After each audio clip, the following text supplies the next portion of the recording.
לאחרונה אני חורק שיניים יותר ממה שפעם הייתי נוהג, עסוק במחשבות על המצפון שלי. הרופאים אומרים שתכף זה עובר. לאחרונה אני זז בצעדים קטנים ונושם רק בנשימות כבדות. הדופק מתגבר כשמרימים מסכים, זה דבר קשה לזכור ברגשות.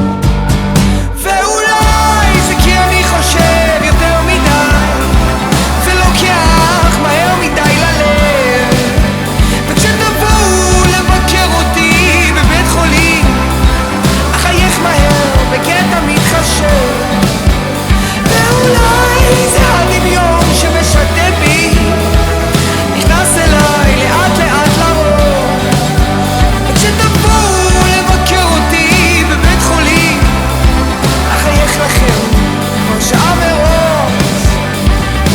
יש לי כישרון להסתבך בקלות וכישרון אחר לצאת מזה מהר, שדים שתמיד רודפים אותי, מלאכים שדואגים שלא אתפזר. לאחרונה אני חורק שיניים, הרופא אמר שזה קורה בעיקר לאנשים רגישים. הוא אמר לי, אדוני, תחליף את כל העסק שם, אני אעשה לך כמו שבהוליווד עושים. ואולי זה כי אני חושב